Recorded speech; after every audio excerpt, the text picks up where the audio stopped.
What does it mean to truly understand someone else's perspective? And how does our ability or inability to empathize influence our actions? So, today we are going to dive into one of my favorite stories. It is called The Most Dangerous Game by Richard Connell. Now, this story was written 100 years ago in 1924, and it was revolutionary. But it also asks this bigger question: what if the shoe was on the other foot? So, we're about to dive in and get started. I don't want to give you too much information about the author and all of that jazz. If you love him, I do invite you to go and find his other works and dive into the world that is part of his mind.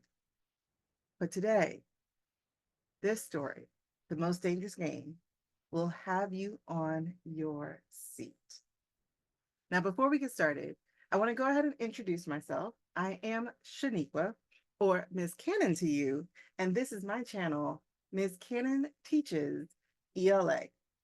So this was my favorite story to read with my ninth and or 10th graders, honors, regular, any other type of class. And I'm hoping that it's going to be one of your favorite stories too. Now, the way this is going to go is I am going to read the story aloud with you. I will have the story up on the screen, but you are free to find it wherever you can find it. I am going to be using the Common Lit version, so I will link that down below so that you can click it and get started with that too. If you are a student in school already, or you are tied to some virtual learning program, you may be able to create an account on Common Lit. They have so many stories and so many practices that you can take to check your understanding, not just read out loud, but also understand what you're reading. I am going to tell you, it's very concerning that this nation, this amazing nation of the United States, has a fifth grade reading comprehension average. I'm challenging you with my channel to raise the bar and to become critical thinkers and creative ones too. So if you're ready to dive in, let's do that. But let me caution you first. It has been many years since I taught. I taught for 15 years, the grades, ninth, 10th, 11th, 12th, the classes, regular, co-teaching, honors, AP, and the students varied. Many with disabilities, the invisible ones such as ADHD or some learning disability like dyslexia. But let me give you a quick little news flash. Your girl has ADHD too. And I went undiagnosed my entire life until I was 41 years old. So my strategies for teaching were coming from a place of being undiagnosed. And now that I know exactly what it is, what ADHD has done to impact my life, I learned that my strategies are still top tier. So I'm going to read out loud to you, and you'll get to peek into my brain and see some of my thinking strategies. Okay. Now, if you have questions, I want to make sure that you understand that this is an open door. This is a two-way conversation. Okay. I may be Miss Cannon to you, but this is still my YouTube channel, and it is still here for us to have a great time. So if you have questions, if you want to take the discussion further from what we do here on this channel during this video, feel free to drop down in the comments below. And if the question asks for it, I may even make a video in response. So I hope you enjoy this channel. Now let's get busy reading. Enjoy. All right, so let's take a look at the story. Again, I am using commonlit.org for the reading, and I will put the link in the bottom.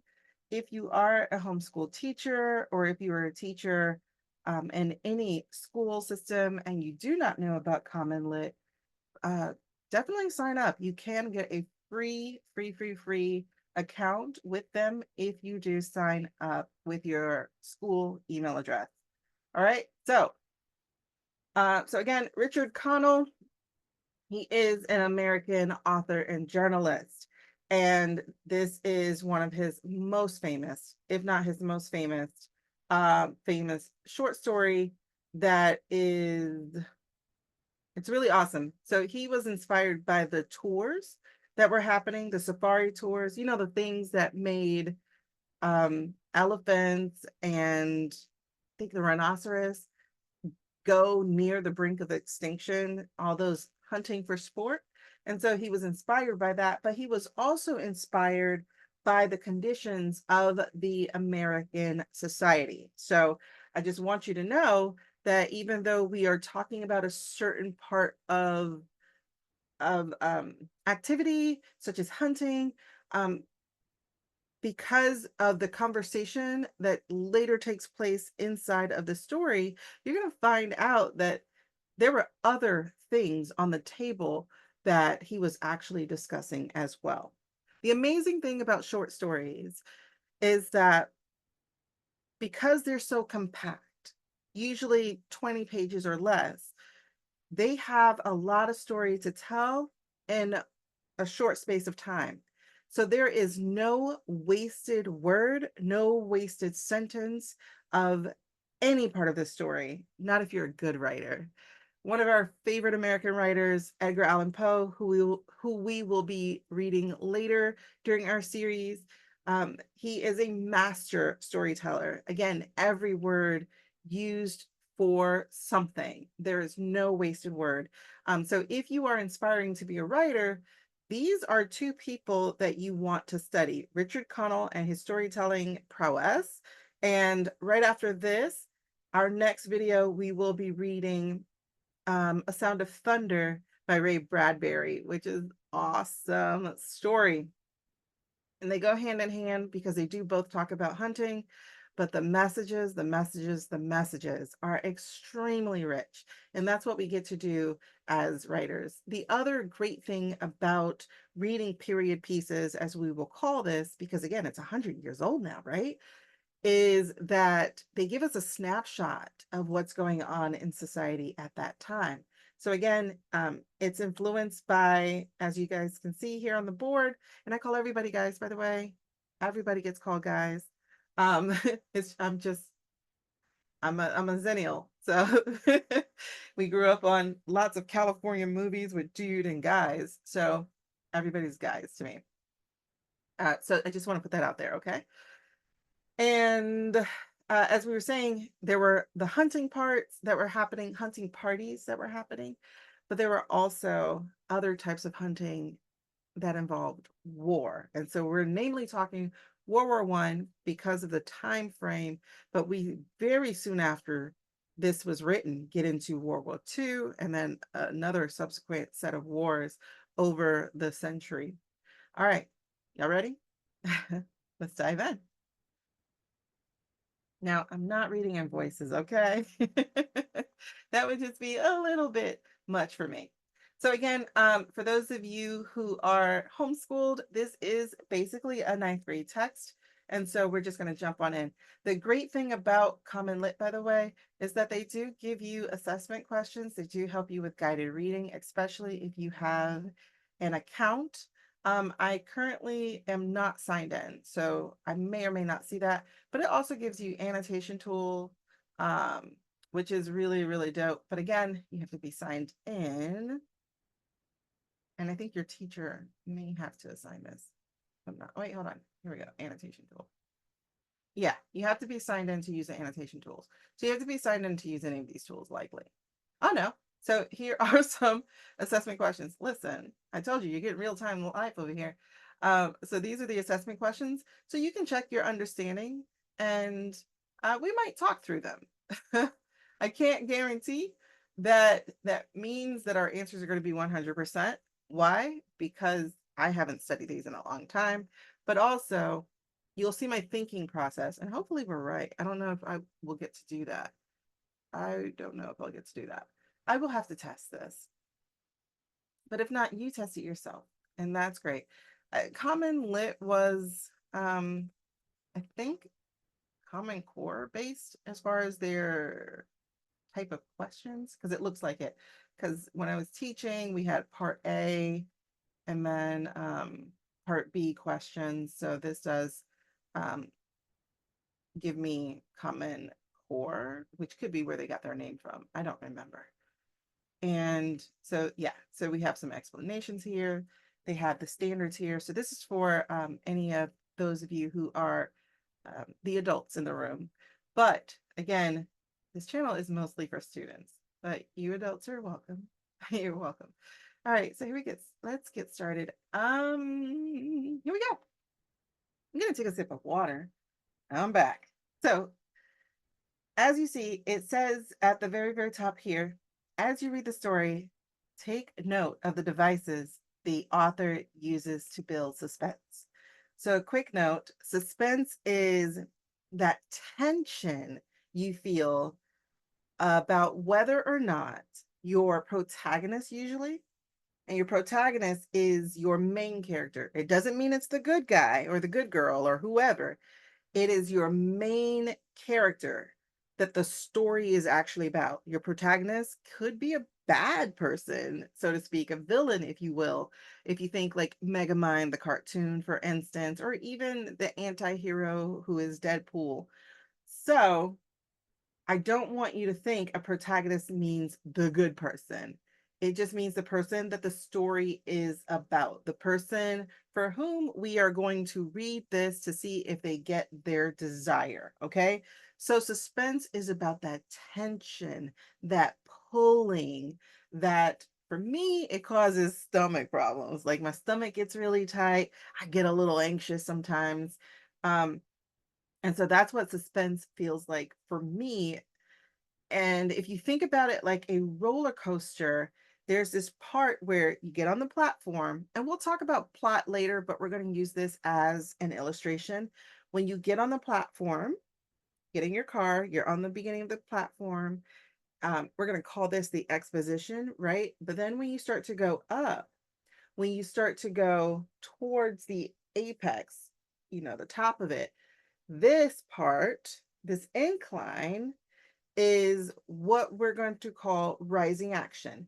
And this is where we start to build the tension, because in this part is going to be increasing conflict. So let's define conflict real quick. And I hope you're taking note. Conflict is literally a desire meeting an obstacle. So the protagonist has something they want, and in truth, possibly need, that they really, really, really want. It's a big, big, big problem, big, big, big goal. They really, really, really, really want it. And the obstacle is can be another person. It could be the weather. It could be their own mind. It could be just time, while how long things are taking. And so what's happening is it needs to be a graduation. It needs to be an increase of conflict. So we would start by something little, and we're going to read in the story and find where this conflict is. We're going to start little, and then it's just going to grow and grow. It's like having a bad Monday. Like, man, will anything work for me, right? And so that's like the increase of tension here. Is like it's just getting worse and worse and worse. Will they be able to get what they desire? Okay, so that's where suspense usually takes place, is in this part, and then also in the fall part. We'll talk about that a little bit later too. We're just in the beginning. So we're going to pay attention to those devices. And I will point out those devices at certain times and stop reading so that I can illustrate them for you. Again, if you have any questions or if you notice anything really special or spectacular, go ahead and put in the comments below. I would love to see what you caught that I absolutely missed. This is going to be delicious. I don't want to give you any background to this story. I don't want to like set you up like that. We're just going to get into it, okay? So, off there to the right, somewhere is a large island, said Whitney. It's rather a mystery. And he gets cut off.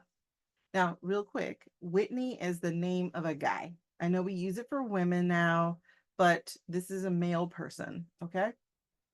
It's rather a mystery and he gets cut off. What island is it? Rainsford asked. Can you tell who the story is about yet? No, right? So they're having a conversation. And we can guess that if we're talking about an island, we're dealing with water of some sort. So we're just going to keep reading. What island is it? Rainsford asked. The old charts. I'm sorry, I can't see y'all. I'm so old. All right, the old charts called it Ship Trap Island. Whitney replied, a suggestive name, isn't it? Sailors have a curious dread of the place. I don't know why. Some superstition. Can't see it, remarked Rainsford, trying to peer through the dank tropical night that was palpable as it pressed into thick, warm blackness in upon the yacht. So let's stop right here. We're going to talk about one of those devices that's setting it up. Have you noticed that we're dealing with something that isn't necessarily good? You probably did, right? So what is happening here is we have an island called Ship Trap. Two strange words, right? Ship Trap. What do you think is happening here? Probably the ships get trapped, right? So we have that. And Whitney, just so that you don't miss it, says a suggestive name, isn't it? All right. So what we are doing is we are laying down some foreshadowing. So foreshadowing is a type of creative device that is going to give us hints of what's to come. Now, let me help you think about this, right? When you are outside and you're standing on the, or, you're casting a shadow, the sun is beaming down on you or in front of you, and it's casting a shadow. That shadow is usually behind you. That's a shadow. It's behind you. It's in back of you. It might be directly even under your feet if the sun is coming straight down. Foreshadowing is putting the shadow before you. So in doing foreshadowing, we are laying this intentional clue over the top of the rest of the story. So we can already make a prediction that if we are passing by an island called Ship Trap, that we may possibly end up with a ship trapped because we're on a ship, we're on a yacht, right? So there's that. That is our first creative device that is happening, and that's called, again, foreshadowing. foreshadowing, foreshadowing. The second part to that foreshadowing is where he says sailors have a curious dread of the place. I don't know why. Some superstition. So in this little talk, we got four things. We got the name of the island. We get the hint that this is really suggestive, right? Then we get the curious dread. Curious here doesn't mean like um sniffing around trying to figure things out. Curious means strange. So there's a strange dread, a strange fear, a strange not wanting to go there of the place, right? Whitney says he doesn't know why, but we're going to guess why. And then he starts with the word superstition. So when people have superstitions, and also we know it's old charts, right? So there are old charts and there are superstitions. So there's a history somewhere around here that earned it its name and the superstition. Okay, so this is foreshadowing. We have several different pieces of foreshadowing. Then Rainsford's looking. He's trying to see, and he can't see it. Now, in this part, we're in the first part of the plot diagram. And the first part of the plot diagram is something called exposition. The definition of exposition is literally like explanation. So what's happening here is that we're getting three key pieces of information. We're getting characters, we're getting setting, and very, very soon, we're going to have the problem. Three very key pieces of information to this story. So right now, we have two characters. We don't know who's important just yet. And we also have a setting partially. So we know that we're in the nighttime, dank tropical night. So we're in the nighttime, and dank is like that heavy, wet, muggy feeling that just smells like not the best. We're on the ocean, so salt water, it's not good. So we're passing by, right? Maybe ocean sea, one of those things. And so it's a dank tropical night. So it's hot, it's sticky, it's palpable. And palpable means able to be felt, right? And so it pressed it pressed thick, warm blackness in upon the yacht. So this is the other creative device that he's using. This is called imagery. Imagery. Because you can think of a thick, warm blanket, but he changes the word to blackness. So this is like that night where you can't see in front of you at all. If the light ain't there, it is super dark, right? So that's what we're dealing with. All right, so this is called imagery. It's also called sensory detail. Imagery paints the picture, but the way that picture is painted is through sensory detail. So we can feel a thick, warm blackness. We can see a blackness that's hard to imagine. We can feel the dankness of a hot, warm, tropical night.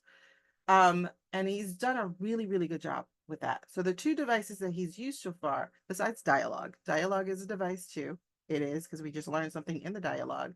But those two pieces, the foreshadowing, and he's going to keep doing that. So we'll pay attention to foreshadowing and the creative device of imagery slash sensory or vivid details. Okay, vivid means extremely clear, and I don't think you can get any clearer than that. I feel all that, don't you? All right, so you have good eyes, said Whitney with a laugh. And I've seen you pick off a moose moving in the brown fall bush at 400 yards, but even you can't see 4 miles or so through a moonless Caribbean night. So now we know where we are, setting, right? So, and we also know something about Rainsford. He just said, you have really good eyes. Whitney just said that about Rainsford. And I've seen you pick off a moose moving in brown. Well, a moose is brown. So if he could go hunting, pick off a moose, so they mean shooting a moose. If he can pick off a moose, a brown moose, moving in the brown bush, at 400 yards, he had some amazing eyes. But now we know that he can't even see far enough through this moonless Caribbean night. So again, we are talking about the darkness. Because if there was a moon, then there would be some light shed. But it is really dark, and we're in the Caribbean, and we're on the water, and we're passing an island that is called Ship Trap. Y'all see the setup? All right. So, nor 4 yards, admitted Rainsford. It's like moist black velvet. So now we learn it's even worse than how Whitney was describing it. If you can't see 4 yards, if you can't see 12 feet in front of your face, two people laying down on the ground, two men who are 6 foot tall, you can't see past them. It is dark, y'all. Okay. So, and then again, that feeling moist, black velvet. Now, velvet feels real smooth and nice, but if it's a hot day, that's not what you want to wear. Okay. So, again, vivid detail, sensory detail, imagery. It will be light in Rio, promised Whitney. So now we know where they're going. We should make it in a few days. You know how long it should take.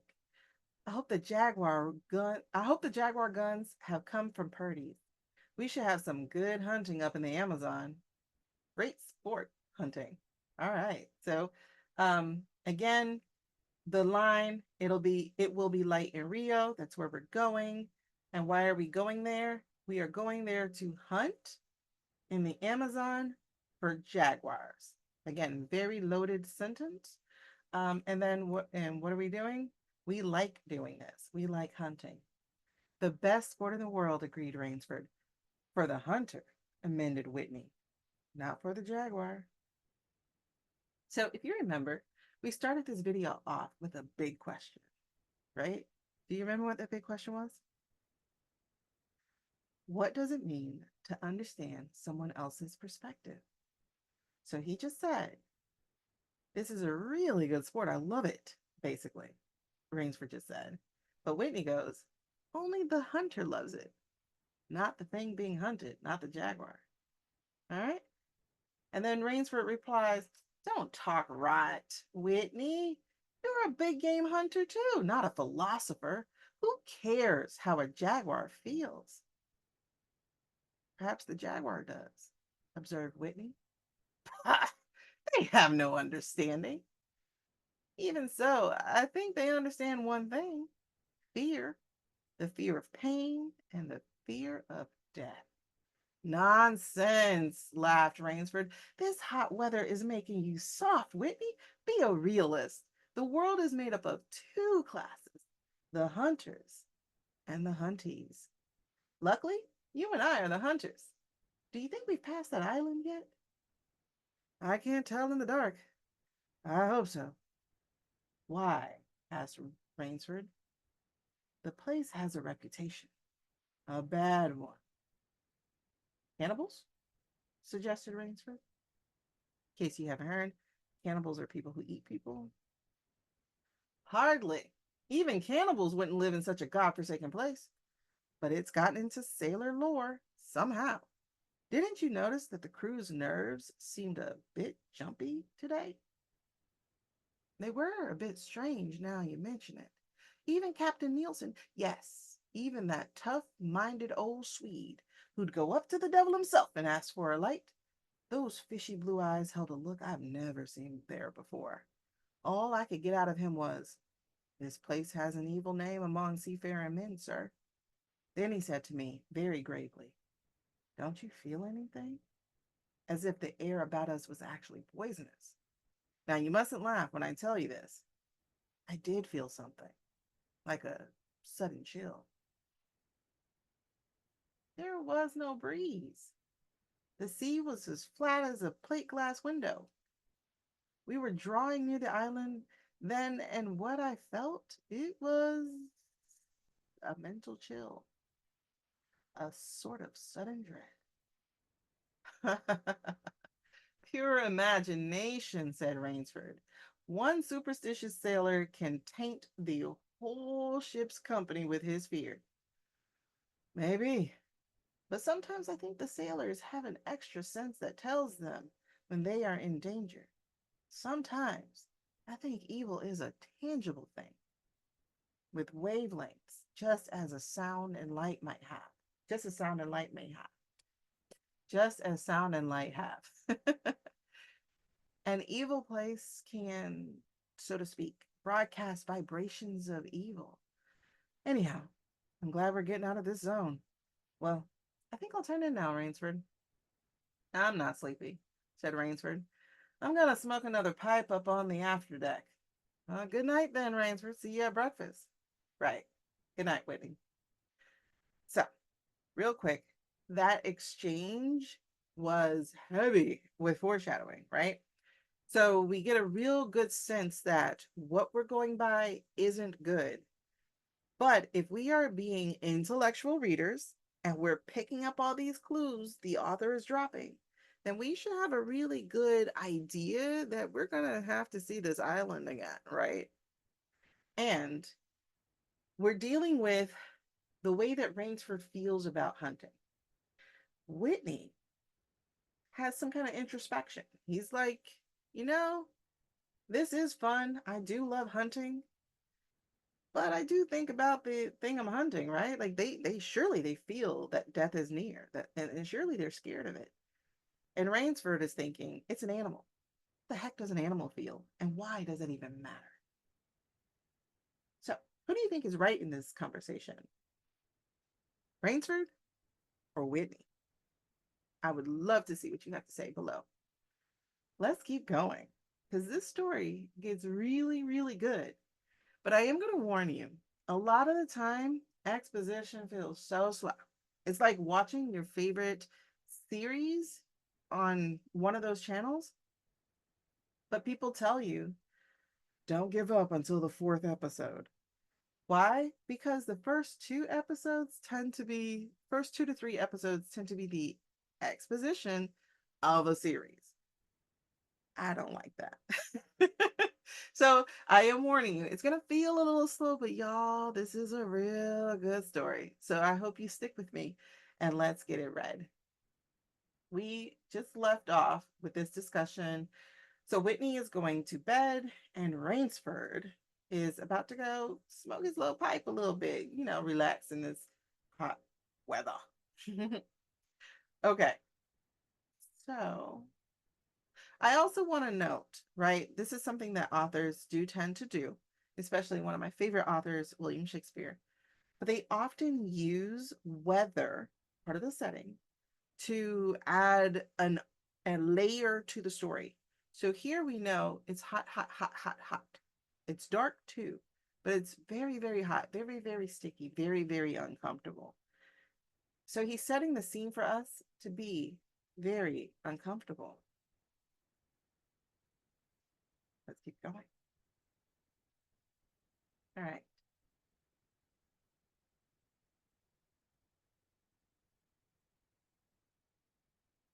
There was no sound in the night as Rainsford sat there, but the muffled throb of the engine that drove the yacht swiftly through the darkness, and the swish and ripple of the wash of the propeller. Can y'all hear it? I can. Rainsford, reclining in a steamer chair, indolently puffed on his favorite briar. The sensuous drowsiness of the night was on him. It's so dark, he thought, that I could sleep without closing my eyes. The night would be my eyelids. An abrupt sound startled him.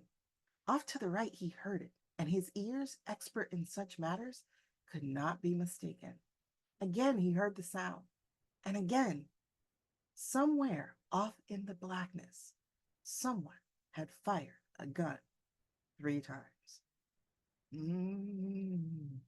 All right, so let's read what those words mean real quick. With Common Lit, you just scroll on down to the bottom and you will find it. So indolently is lazily. And then again, a briar is a tobacco pipe. All right, so you should have been able to get that through context clues. Context clues require you to read the entire sentence and the one before and the one after, and that will help you make sense of the words you don't understand, usually. Sometimes not, but usually. All right, so we just left off hearing the sounds 3 times. Now, on the plot device, right? We're not into the action yet. We're still in exposition, but this is the part that we like to call the inciting incident. It is that thing that sparks something different to the story. So we have been lazily getting ready to go to Rio and go hunting. Now, all of a sudden, in this night, this suffocating night where we can't see anything, Rainsford hears the 3 unmistakable sounds of gunshots. That's an inciting incident that's telling us, uh-oh, something is different. So Rainsford sprang up and moved quickly to the rail, mystified. He strained his eyes in the direction from which the sounds had come. But it was like trying to see through a blanket. He leaped upon the rail and balanced himself there to get greater elevation. His pipe, striking a rope, was knocked from his mouth, and he lunged for it. A short, hoarse cry came from his lips as he had realized he had reached too far and had lost his balance. The cry was pinched off short as the blood-warm waters of the Caribbean Sea closed over his head. Y'all, Rainsford made a boo-boo. He made a big mistake. Sometimes we just act reflexively, right? So when the pipe got knocked out of his mouth and went over the rail, he went for it. And then, oh my gosh, he lost his balance, ended up in the water. And guess what? Whitney went to sleep. We don't know how long he was sitting out there, but it was long enough that nobody heard him. Why? One, because as I said, most people have gone to sleep except the one driving the boat. But also, um, he fell in the water immediately. So it was like right in because it was a yacht, not like a cruise ship, right? It wasn't a long like, oh, help me. No. And again, we're dealing with that sensory, those vivid details. It said blood warm waters. Again, as a reader, you have to go, why did the author use that term? Why didn't he just say warm water? He said blood warm water. Because again, we're going with this ominous, this dark, this suspenseful tone of the story. We know about ship trap, we know about dread, we know about moist blankets, we know how dark it is that we can't see, so cutting off one of our senses, and now we're in blood warm water. And it closed over his head, which means he went down. And he struggled up to the surface. So it was a struggle. And tried to cry out, but the wash from the speeding yacht slapped him in the face, and the salt water in his open mouth made him gag and strangle. You're not supposed to have salt water. And that ocean is really, really, really salty. I mean, the sea. So desperately, he struck out with strong strokes after the receding lights of the yacht, but he stopped before he had swum 50 feet. A certain cool headedness had come to him. It was not the first time he had been in a tight place. There was a chance that his cries could be heard by someone aboard the yacht, but the chance was slender and grew more slender as that yacht raced on. Y'all, he is in the sea, where there are things down below the sea, and he's in the darkness, and he's by himself, and that boat is going, going, gone. We are in some deepness, right? Um, Now, I love alliteration. Alliteration is when you have the same consonant sounds, consonants being not vowels, right? And so if you look at this one sentence here, it says struck out with strong strokes. It requires you to do more work with your mouth. It's like one of those hard to say things 5 times fast. You say struck out with strong strokes 5 times fast. I can't do it. So it requires work. And he's doing this work in the ocean. He's working to get through. I keep saying ocean, but it's sea. He's working to get to the yacht, and he's getting hit in the face with super salty water. It's making him gag because one, you're not supposed to drink that water because that's how you can help yourself die by dehydrating yourself. And two, the wash, like if you've ever seen the back of a boat, there's water that keeps shooting because the boat is pushing through water. So he's getting shot with it. Is what? He's in a bad place. And then all of a sudden he went calm. Why? Because freaking out was not helping. Okay. So, um,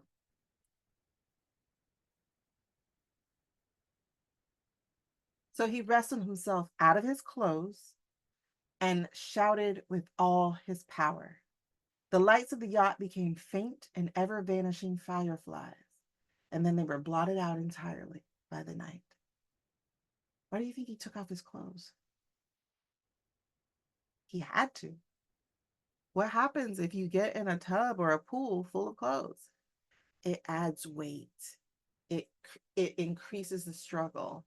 It makes it harder to get through the water. This is why you see divers in just speedos because they need that sleekness of just their skin in that water because clothes get cumbersome. All right, so and there's that beautiful imagery that Richard Connell's good for, that the lights became fireflies and then they got blotted out, like just gone. Rainsford remembered the shots. They had come from the right, and doggedly he swam in that direction, swimming with slow, deliberate strokes, conserving his strength. For a seemingly endless time, he fought the sea. He began to count his strokes. He could possibly do 100 more, and then Rainsford heard a sound. It came out of the darkness, a high, screaming sound.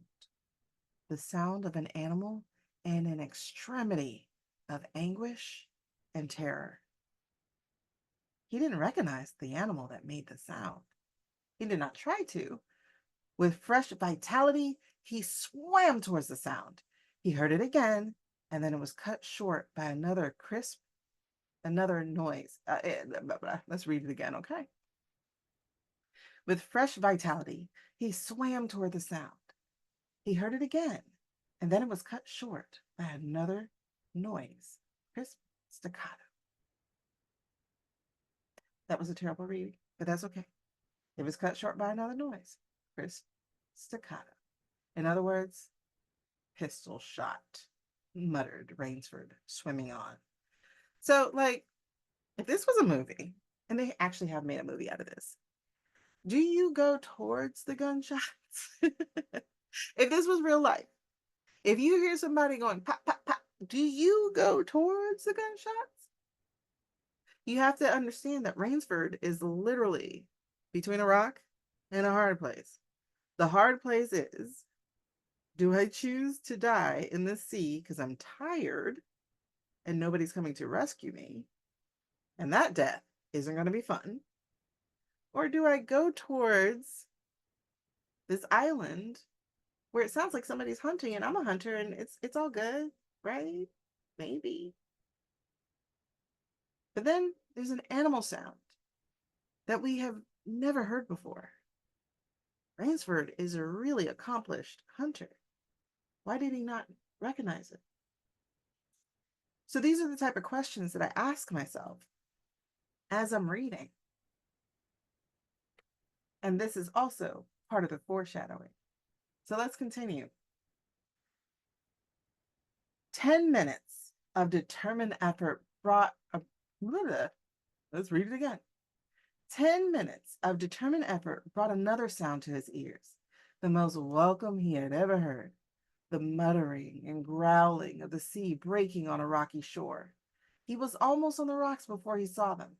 On a night less calm, he would have been shattered against them. With his remaining strength, he dragged himself from the swirling waters. Jagged crags appeared to jut up into the opaqueness. He forced himself upward, hand over hand. Y'all, this man is tired. He just swam whoever knows how long, but at least 10 more minutes. And then, because it's so dark, he didn't realize he was swimming into a lot of rocks. A lot of rocks. Rocks ain't your friend. Not really. And so then they're not just rocks, they're crags. So they're jutting rocks. They go straight out of the water and he's going to have to climb up them. So he basically hit a cliff. So he's going to have to climb up them to get to the shore. At first he was happy because if you've ever been to a beach or just listen to the sounds, the waves come in and then they go out and then they just, you're thinking you're going to get to a beach, but he doesn't. He gets to a bunch of rocks. And so now he has to climb the rocks and he's tired. He just swam the sea and he has to climb the rocks, but he's going to do it because he got to get out of the water. The water's just swirling and swirling and swirling. So it's going to sweep him away. So he had to force himself up and climb, right? And he's climbing without any tools, soaking wet, and really, really tired. So gasping, his hands raw, he reached a flat place at the top. Dense jungle came down to the very edge of the cliffs. What perils that tangle of trees and underbrush might hold for him did not concern Rainsford just then. All he knew was that he was safe from his enemy, the sea, and that utter weariness was on him. He flung himself down at the jungle edge and tumbled headlong into the deepest sleep of his life. That man has been fighting for his life, right? And so he was just extremely tired. And then this curious little sentence here, and I hope we pay attention to it. It says here, all he knew was that he was safe from his enemy, the sea. Let's hold on to that, okay? When he opened his eyes, he knew from the position of the sun that it was late in the afternoon. Sleep had given him a new vigor. A sharp hunger was picking at him. So he looked about him, almost cheerfully. Where there are pistol shots, there are men. And where there are men, there is food, he thought. But what kind of men, he wondered, in so forbidding a place? An unbroken front of snarled and ragged jungle fringed the shore, so it doesn't look civilized at all, y'all. He saw no trail, no sign of a trail through the closely knit web of weeds and trees. It was easier to go along the shore, and Rainsford floundered along by the water. Not far from where he landed, he stopped. Some wounded thing, by the evidence, a large animal, had thrashed about in the underbrush. The jungle weeds were crushed down, and the moss was lacerated. One patch of weeds was stained crimson. A small glittering object, not far away, caught Rainsford's eye, and he picked it up. It was an empty cartridge. All right, let's pause here, y'all. Again, we're dealing with foreshadowing. Remember, Richard Connell has sprinkled this story with a lot of it. So we have here, let's think about the things that we've already seen so far, right? We know that it's a dark night. We know that it's hot. We know that we're in the Caribbean. And we know that there was this island called Ship Trap. But we also know we just swam through the sea, and chances are we landed on an island. An island that the sea people, the seamen, the crew were afraid of. Even the most hardened and strong of the crew members was afraid of it. And so again, we hear this animal that we don't know, and we hear shot after shot after shot, and we just fought through the sea, and we just landed on a jungle in a place that doesn't look civilized, but we know it has people. So where are we? Where do you think we are? And when he gets there, he sees that there are some weeds and some brush that was crushed because of a heavy body that was there. And the moss was lacerated, meaning that someone had cut the moss, probably with a knife to like try to get by or what have you. And one patch of weeds was stained crimson. Well, that's the color of blood. And next to that was a cartridge. A 22, he remarked. Huh, that's odd though. It must have been a fairly large animal, too. This hunter had nerve with him to tackle it with such a light gun. Because hunters go hunting with rifles, right? And it's clear that the brute put up a fight. Hmm. I suppose the first three shots I heard was when the hunter flushed his quarry and wounded it.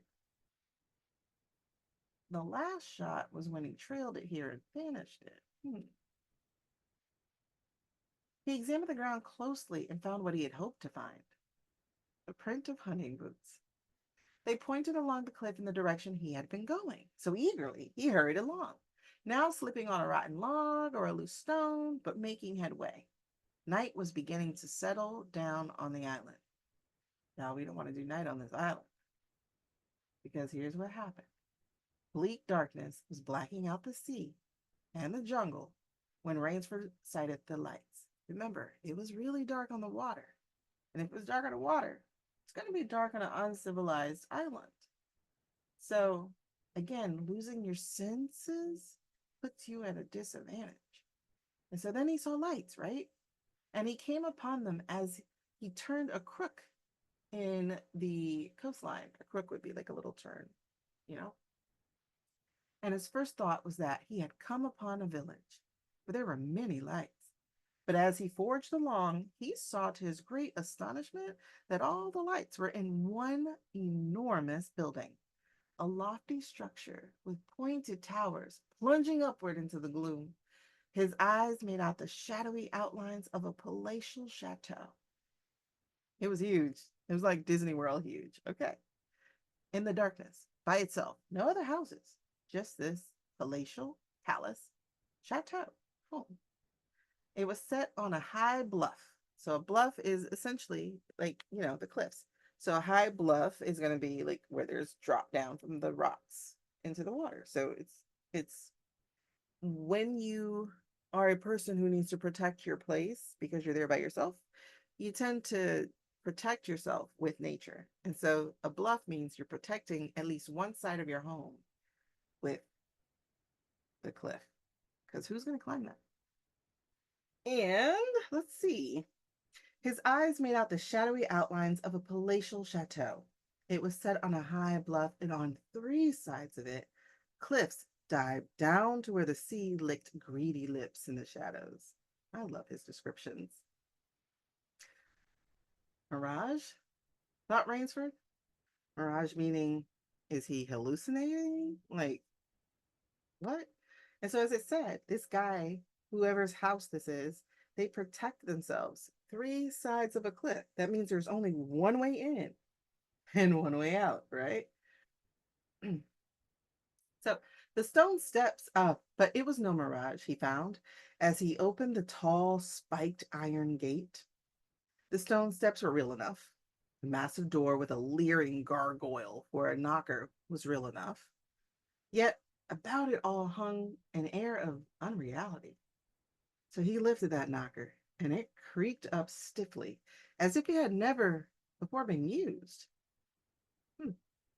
He let it fall, and it startled him with its booming loudness. He thought he heard steps within. The door remained closed. Again, Rainsford lifted the heavy knocker and let it fall. The door opened then, opened as suddenly as if it were on springs, and Rainsford stood blinking in the river of glaring gold light that poured out. The first thing Rainsford's eyes discerned was the largest man Rainsford had ever seen, a gigantic creature, solidly made, with black bearded to the waist. In his hand, the man held a long-barreled revolver, and he was pointing it straight at Rainsford's heart. Y'all, what is happening? This man just fought the waters. Then he had to climb some rocks. Then he passed out and he is starving. And now he finds the first piece of civilization. He knocks on the door and he's met with a gun. Get out of here. This is not real, right? And out of the snarl of beard came two small eyes that regarded Rainsford. Okay, so this man was really big, really hairy. So all he could see is the little eyes. Don't be alarmed, said Rainsford with a smile which he hoped was disarming. I'm no robber. I fell off a yacht.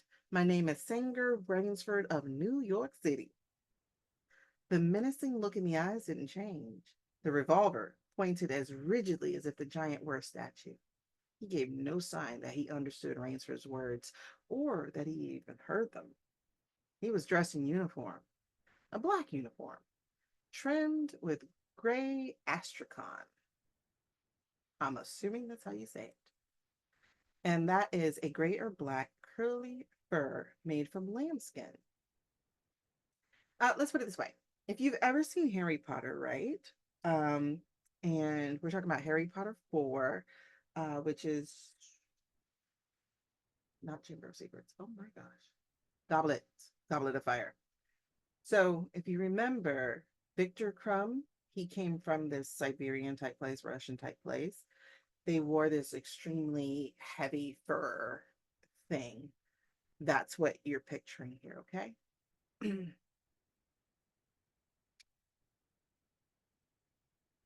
I am Sangford.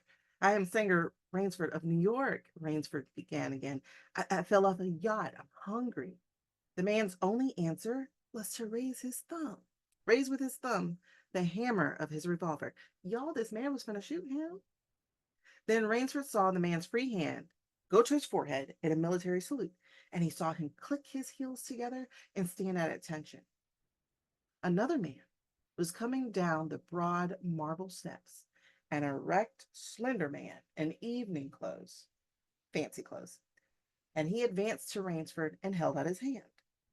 In a cultivated voice, marked by a slight accent that gave it added precision and deliberateness, he said, "It is a great pleasure and honor to welcome Mr. Sanger Rainsford, the celebrated hunter, to my home."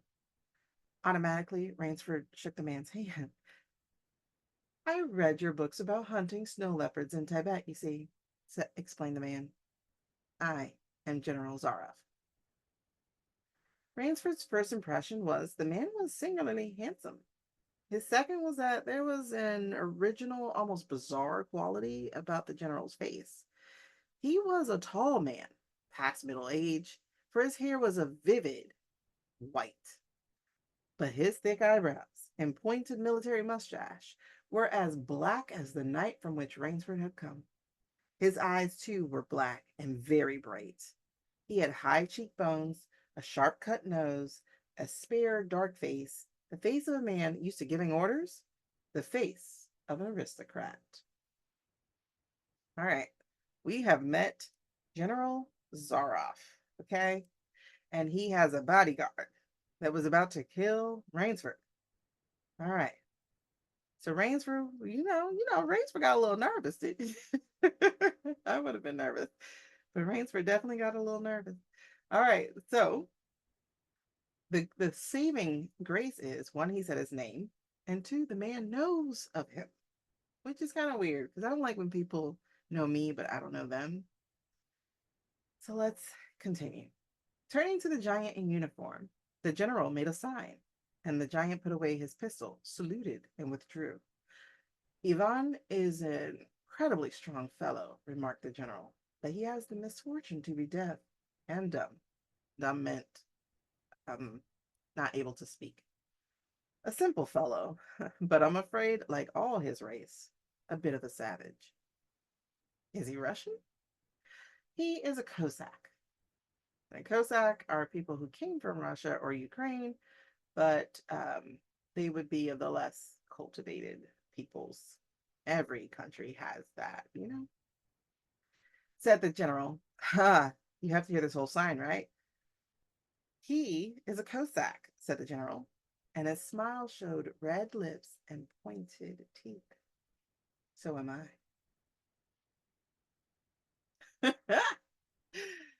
That tells you if he described Ivan as a simple fellow, but afraid, like all his race, a bit of a savage. We're not talking Megan the Stallion savage. We're talking the actual word. And so he just said, Ivan, as a Cossack, is a bit of a savage. And he just said, I'm also a Cossack. So he's also saying, I'm a bit of a savage. He said, we shouldn't be chatting here. We could talk later. Now you want clothes, food, rest. You should have them. This is the most restful spot. Ivan had reappeared, and the general spoke to him with lips that moved but gave forth no sound. I'm guessing Ivan reads lips. Follow Ivan, if you please, Mr. Rainsford, said the general. I was about to have my dinner when you came. I'll wait for you. You'll find that my clothes will fit you, I think. It was to a huge beamed ceiling bedroom with a canopied bed big enough for 6 men that Rainsford followed the silent giant. Yvonne laid out an evening suit, and Rainsford, as he put it on, noticed that it came from a London tailor who ordinarily cut and sewed for none below the rank of duke. So this is some rich, rich stuff. Okay. The dining room to which Yvonne conducted him was in many ways remarkable. There was a medieval magnificence about it. Magnificence about it. It suggested a baronial hall of feudal times with its oaken panels, its high ceiling, its vast refectory tables where 2 score men could sit down to eat. Now hold on and listen. We've only met 2 men. The big burly bodyguard and this slender aristocratic general who's a bit of a savage. Why do they have a table that's like made for a whole bunch of people? And they're saying it's like feudal times. So it's giving medieval, it's giving a little barbaric, right? Even though it's even though there's lots of luxury there, such as a London tailor, it's still giving old school, right? So about the hall, there were mounted heads of many animals. So he's a hunter, remember.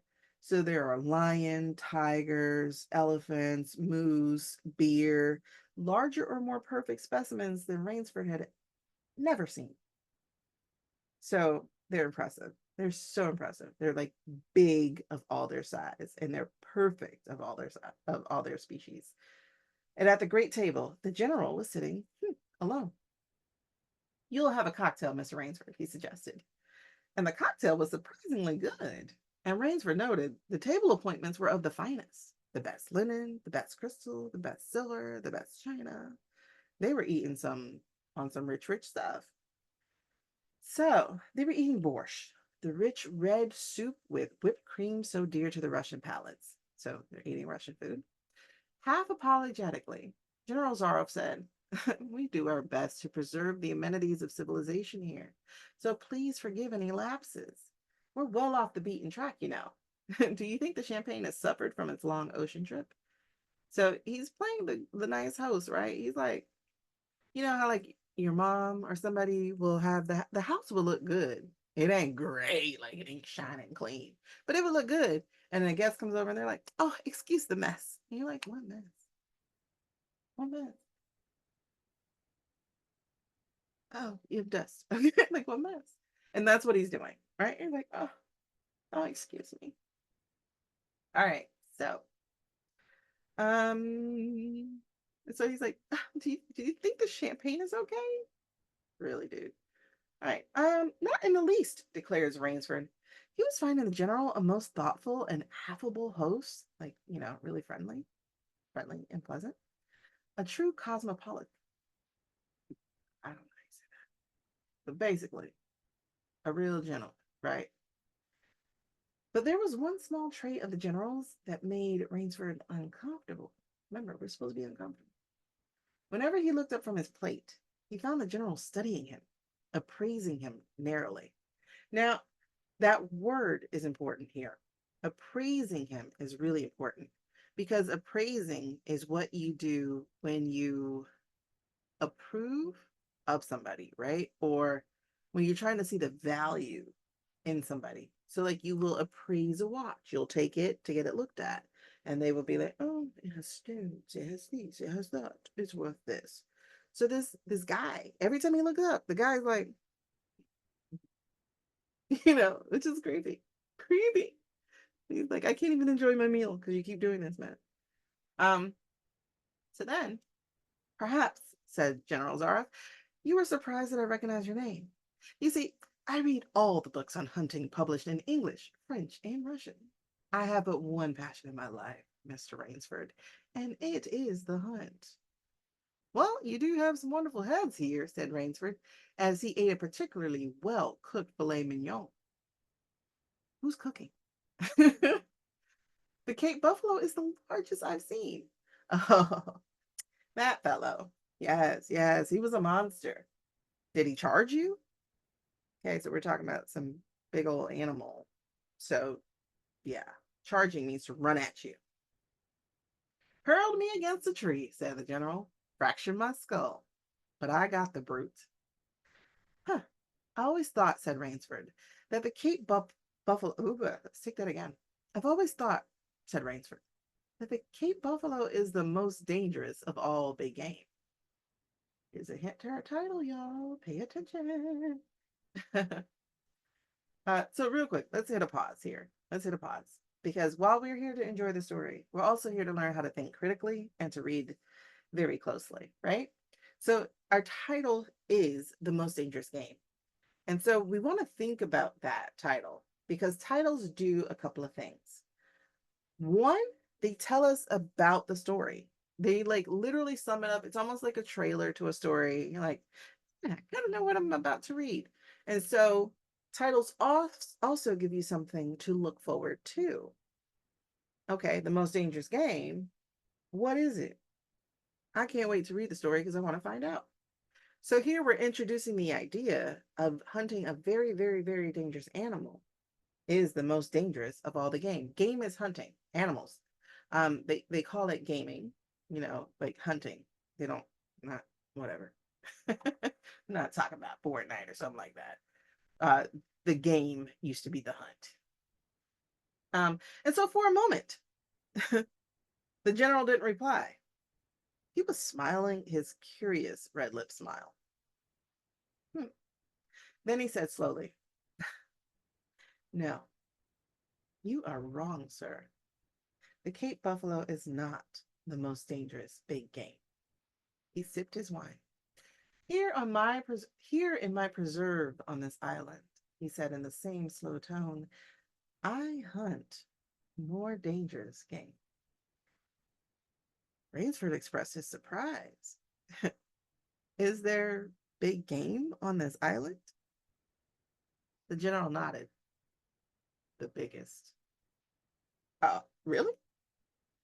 "Oh, it isn't here naturally, of course. I have to stock the island." "What have you imported, General?" Rainsford asked. "Tigers?" The general smiled. "Nah," he said. "Hunting tigers ceased to interest me some years ago. I exhausted their possibilities, you see. No thrill left in tigers, no real danger. I live for danger, Mr. Rainsford." Now let's hold on real quick. Tigers, big cats, they're some of my favorite cats, right? I love the panther and I love the tiger. But tigers are one of the most well designed predators on this earth. They're cunning, they're intelligent, and they are stealthy, meaning they can get to you before you even realize, because they do this really, really cool thing where they'll take a step with their front paw, right?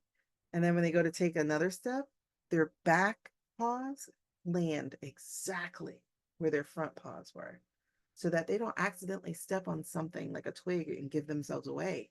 They are so silent that you don't see them until they're on you, or you smell them or something, or your spidey senses get tingling. So to say that a tiger is no fun is interesting. The general took from his pocket a gold cigarette case, because he's so luxurious, and offered his guest a long black cigarette with a silver tip. It was perfumed and gave off a smell like incense. "We will have some capital hunting, you and I," said the general. "I shall be most glad to have your society." "But what game?" began Rainsford. "I'll tell you," said the general. "You will be amused, I know." "I think I may say in all modesty that I have done a rare thing. I have invented a new sensation. May I pour you another glass of port?" "Another glass of wine." Thank you, General." So the general filled both glasses and said, "God makes some men poets, some he makes kings, some beggars. Me, he made a hunter. My hand was made for the trigger," my father said. "He was a very rich man, with 250,000 acres in the Crimea." I don't know how you say it, Crimea. I should check it out. But it's somewhere in Europe by Russia and the Ukraine. And he was an ardent sportsman. He was passionate. When I was only 5 years old, he gave me a little gun, specially made in Moscow for me to shoot sparrows with. When I shot some of his prize turkeys with it, he didn't punish me. I don't know, y'all. His dad bought him this gun so he can go shoot little birds, and instead he shot the big birds. This tells you the kind of man you're dealing with. But he didn't get punished. He got away with it. He complimented me on my marksmanship. I killed my first bear in the Caucasus when I was 10. Again, this is around Europe, Asia. It's in the mountains. My whole life has been one prolonged hunt. I went into the army. It was expected of noblemen's sons, and for a time commanded a division of Cossack cavalry. But my real interest was always the hunt. I have hunted every kind of game in every land. It would be impossible for me to tell you how many animals I have killed. The general puffed at his cigarette. After the debacle in Russia, I left the country, for it was imprudent for an officer of the Tsar to stay there. And the Tsar was their person, their monarchy, right? So their monarchy got overthrown. And if you stayed there, you were likely going to get in trouble too. right? So if you were a supporter of his, you had to go. And so he said, if I didn't go, that would have been looked wrong and, things would have happened. So many noble Russians lost everything. I luckily had invested heavily in American securities, so I shall never have to open a tea room in Monte Carlo or drive a taxi in Paris. I will never have to be broke enough as an immigrant to have to start over in life. I got money, is what he's saying. So naturally, I continued to hunt. Grizzlies in Iraqis, crocodiles in the Ganges, rhinoceros in East Africa. It was in Africa that the Cape buffalo hit me and laid me up for 6 months. So y'all, the Cape buffalo was really, really dangerous. They put him out for 6 months. As soon as I recovered, I started for the Amazon to hunt jaguars. Where were we going again at the beginning of the story? Remember, he's older than Rainsford, so he's been there, done that. So let's start that sentence over. As soon as I recovered, I started for the Amazon to hunt jaguars, for I had heard they were unusually cunning. They weren't, the Cossack sighed. They were no match at all for a hunter with his wits about him and a high-powered rifle. I was bitterly disappointed. I was laying in my tent with a splitting headache one night when a terrible thought pushed its way into my mind. Hunting was beginning to bore me. And hunting, remember, had been my life. I have heard that in America, businessmen often go to pieces when they give up the business that has been their life. Yeah, that's so, said Rainsford. The general smiled. Well, I had no wish to go to pieces, he said. I must do something. Now, mine is an analytical mind, Mr. Rainsford. Doubtless, that's why I enjoy the problems of the chase.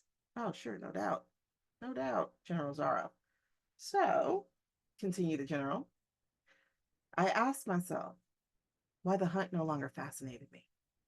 You are much younger than I, Mr. Rainsford, and have not hunted as much, but you perhaps can guess the answer. What was it? Simply this. The hunt has ceased to be what you call a sporting proposition. It had become too easy. I always got my quarry, I pray. Always. There is no greater bore than perfection. The general lit a fresh cigarette. Let's pause real quick. If he has hunted every single animal there is, and he is bored with every animal he's hunted, what could he possibly be talking about? Enjoy hunting. This is the part in a story where the villain talks too much. And I think you can kind of guess that General Zara ain't wrapped too tight. And that he may be our villain. He may be our antagonist, right? Now, an antagonist is the other main character of a story. It doesn't always have to be a person, but in this case, it is. The antagonist is the thing or person that comes up against the protagonist. Remember, that's who's the story about. The antagonist usually has the same desire as the protagonist, and they are in direct conflict with each other. We call this man versus man conflict, right? Person versus person conflict. They usually want the same thing, maybe differently, but the same thing. So they both can't get it. Only one of them can. And that's when we get that tension in that story. Now remember, we're talking about the devices to build these, build the suspense. And right now, this is the boring part of the story. We're going to call it that, but it's that exposition. It's that explanation that you actually need. We need to know how this villain, how this guy got this crazy. And we're hearing it. He's always been it. But now we need to see how he's going to get to the level of crazy that he's at. So, have you figured out what he's talking about hunting yet? I think we're going to end this video very, very soon. And I'll have to come back for a part 2, and we'll do that next week. But it's getting good. We are still currently in the exposition of the plot. We are still in section 1 of the plot device, which has 5 different sections. We're not up the roller coaster yet. Not yet, but we will be very, very soon. So let's finish this scene so that we can get to our problem. Because you think the problem is that Rainsford needs to get back on the boat. But oh yeah, problem's about to get bigger than that. Let's find out.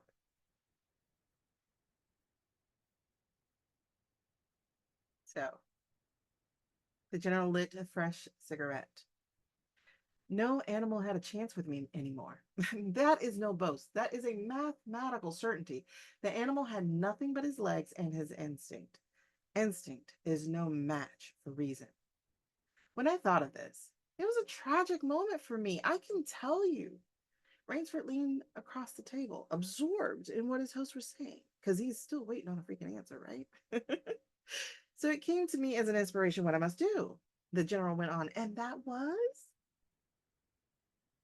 The general smiled, the quiet smile of one who had faced an obstacle and surmounted it with success. I had invented a new animal to hunt, he said. A new animal. You're joking. Not at all, said the general. I never joke about hunting. I needed a new animal. I found one. So I bought this island, built this house, and here I do my hunting. The island is perfect for my purposes. There are jungles with a maze of trails in them, hills, swamps. But the animal, General Zaroff? Oh, said the general. It supplies me with the most exciting hunting in the world. No other hunting compares with it for an instant. Every day I hunt, and I never grow bored now, for I have a quarry for which I can match my wit. Rainsford's bewilderment showed in his face. He's like, if you don't get to the point, sir, right? And you're probably like that too, right? But let's hear from the general, because, villains got to have their talk time. I wanted the ideal animal to hunt, explained the general.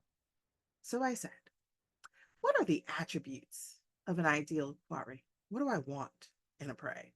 And the answer was, of course, it must have courage and cunning, and above all, it must be able to reason. But no animal can reason, objected Rainsford. My dear fellow, said the general, there is one that can. Wait, but you can't mean, gasped Rainsford. And why not? I can't believe you're serious, General Zaroff. This is a grisly joke. Gross joke. Why should I not be serious? I am speaking of hunting. Hunting? Great guns, General Zaroff. What you speak of is murder. The general laughed with a tire good nature. He regarded Rainsford quizzically. I refuse to believe that so modern and civilized a young man as you seem to harbor romantic ideas about the value of human life. Surely your experiences in the war did not make me condone cold-blooded murder. Finished Rainsford stiffly. Do y'all know what we're talking about yet? Laughter shook the general. How extraordinarily droll you are. That means amusing. Like, oh, you're funny. One does not expect nowadays to find a young man of the educated class, even in America, with such a naive and, if I may say so, mid-Victorian point of view. You acting like an old fuddy-duddy. It's like finding a snuff box in a limousine. Oh well, pointless. Oh well, doubtless you've had Puritan ancestors. You're such a prude. You're such a goody-goody. You're such a square. You got no riz. So many Americans appear to have had. Y'all are boring. I'll wager you'll forget your notions when you go hunting with me. I bet you're not even going to think about this. I bet you're going to enjoy my game. You've a genuine new thrill in store for you, Mr. Rainsford. Thank you. I'm a hunter, not a murderer. Dear me, said the general, quite unruffled. Again, that unpleasant word. This ain't murder. This is hunting. But I think I can show you that your scruples, your morals, are quite ill founded. Yeah, life is for the strong, to be lived by the strong, and if needs be, taken by the strong. The weak of the world were put here to give the strong pleasure. I am strong. Why should I not use my gift? If I wish to hunt, why should I not? I hunt the scum of the earth, sailors from tramp ships, lascars, blacks, Chinese, whites, mongrels. A thoroughbred horse or a hound is worth more than a score of them, more than 20 of them. Hold the phone. Because Rainsford says, but they are men, said Rainsford hotly. Now I'm going to pause here because, as I told you before, the setting of this is really important, right? As I said at the very top, um, Richard Connell wrote this thinking about these hunts that these people go on, these ridiculous hunts to shoot animals to feel superior to the rest of the world, right? But then, like tribes and things, they hunted, but for food and for clothes. These men, civilized men, hunted for sport, which obviously destroyed the world's uh, ecology because why?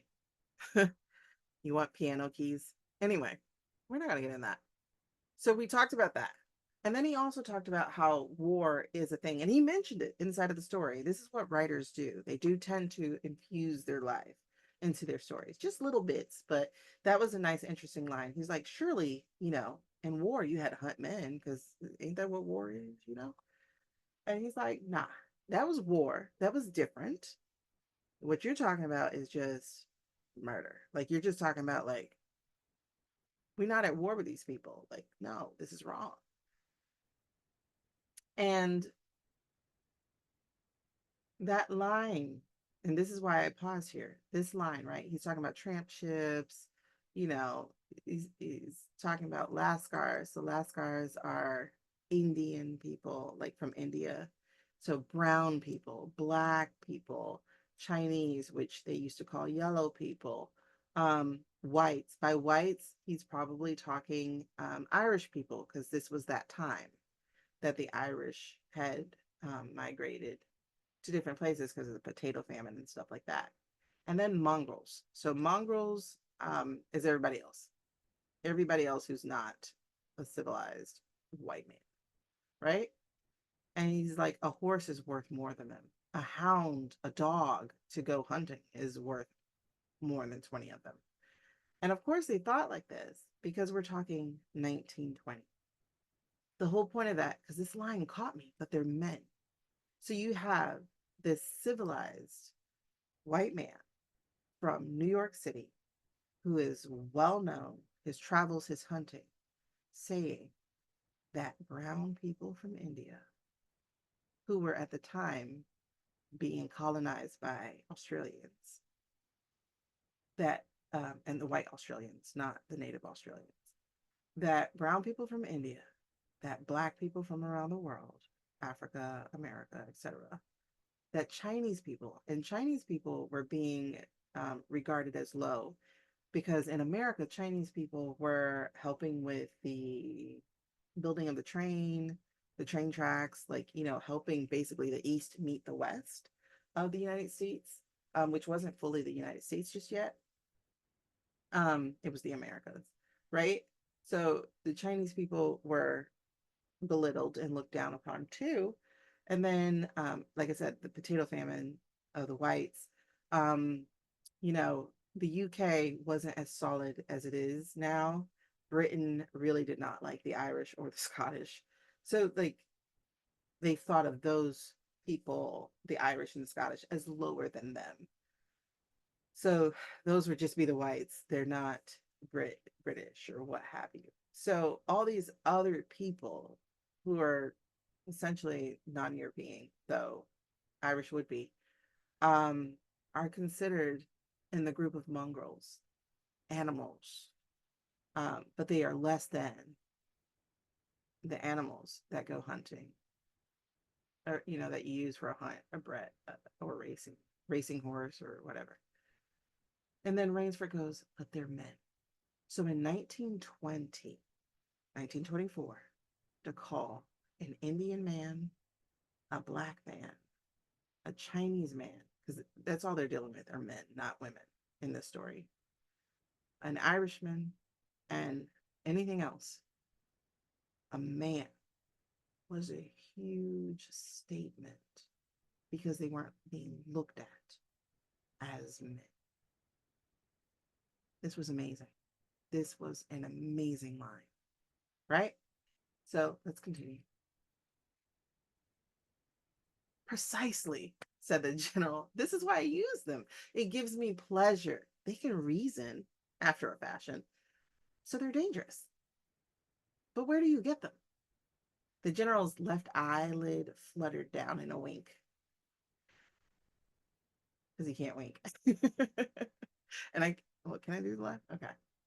This island is called Ship Trap. Oh, we're here. We got to the island that we were talking about, he answered. Sometimes an angry god of the high seas sends them to me, and sometimes, when Providence is not so kind, I help Providence out of it. Come to the window with me. All right, so he's saying sometimes it's luck, like, oh, God gave them to me.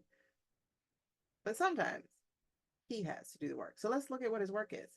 Rainsford went to the window and looked out towards the sea. Watch, out there, claims the general, pointing into the night. Rainsford's eyes saw only blackness, and then, as the general pressed a button, far out to sea, Rainsford saw the flash of lights.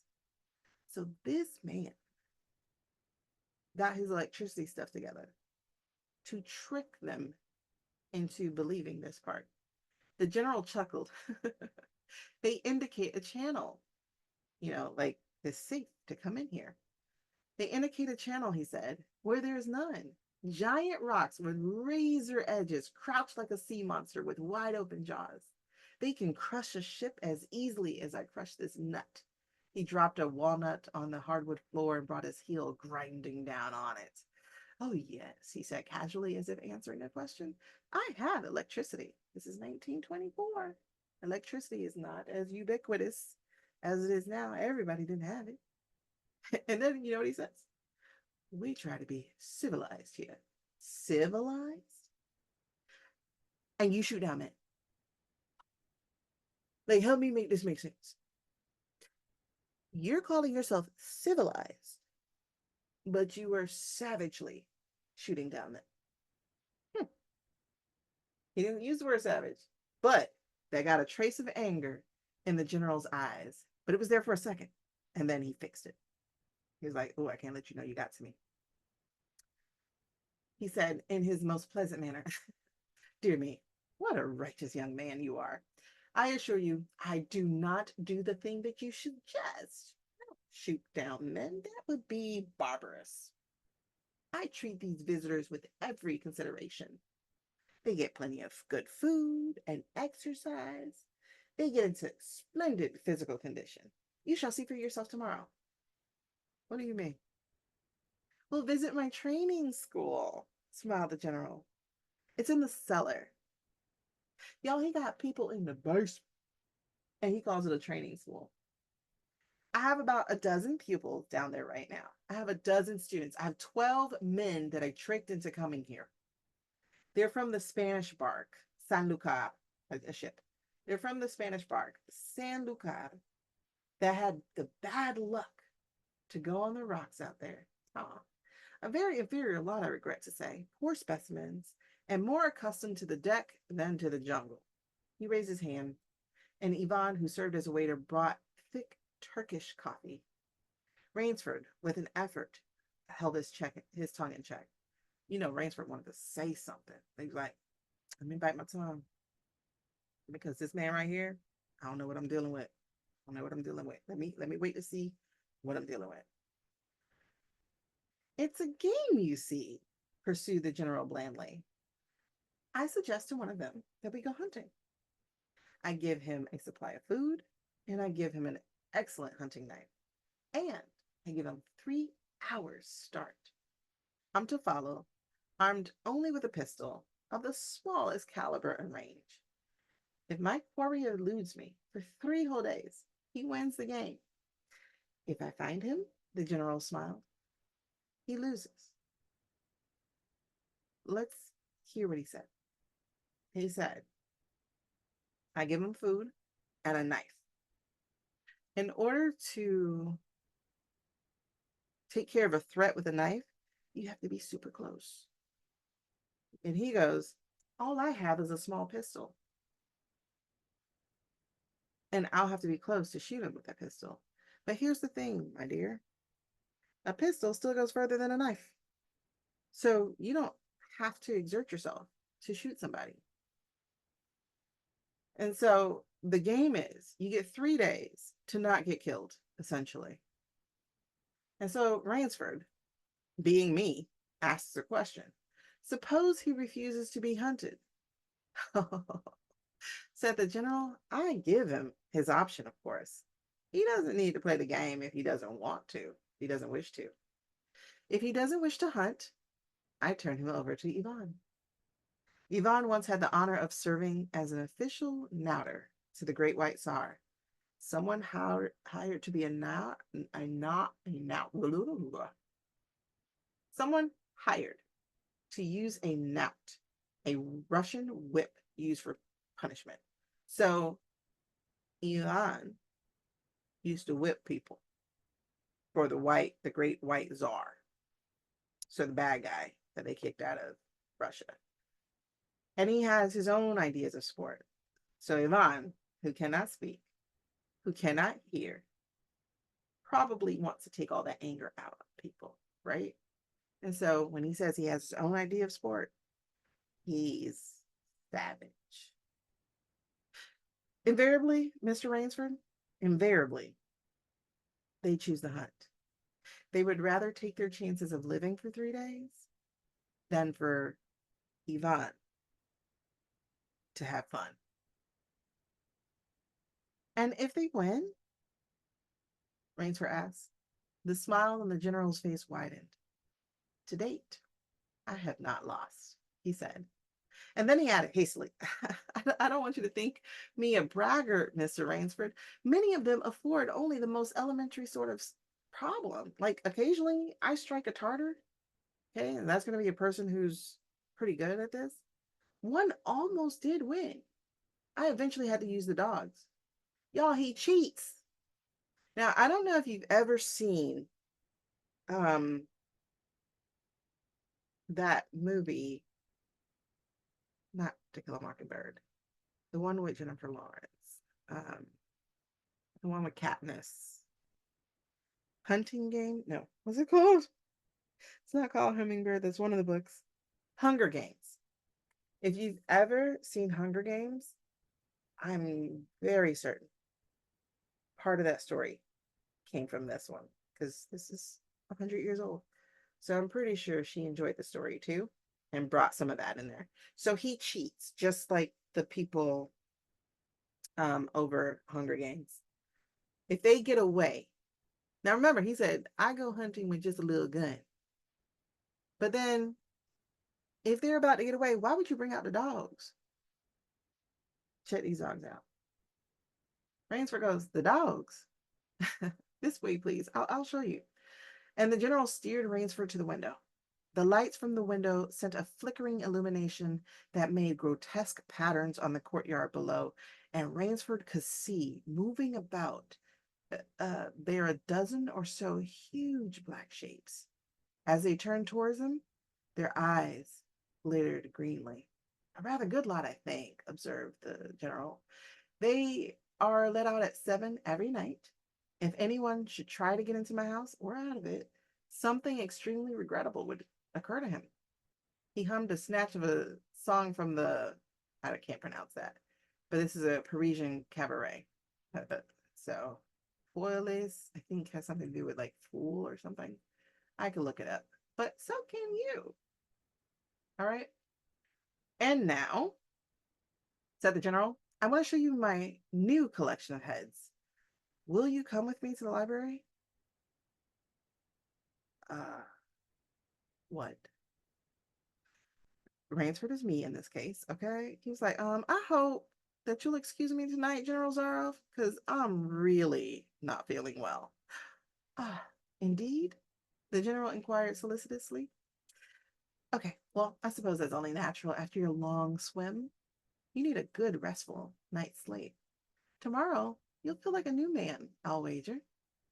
Then we'll hunt, eh? I have one promising prospect. Rainsford was hurrying from the other room. So basically, he just invited Rainsford to go hunting of a person with him. Sorry you can't go with me tonight, called the general. I expect rather fair sport. A big, strong black. He looks resourceful. Well, good night, Mr. Rainsford. I hope you have a good night's rest. We're going to end here. We're not yet out of the problem. We're not yet out of the exposition, but we're very, very, very closely about to be. Tune in next week as we continue reading The Most Dangerous Game. Now, before you go, I want to let you know about this opportunity that you can find in the description below, which is a chance to get the activity book that goes along with this story. I've created one that has word searches, true false questions, reading comprehension questions, but also like some creative writing. It's a really fun activity book. And so you'll find that link below, and I hope you will check it out and tune in next week as we continue The Most Dangerous Game. Good night and goodbye. Bonjour, enchanté, adevan, a bientôt. Bye.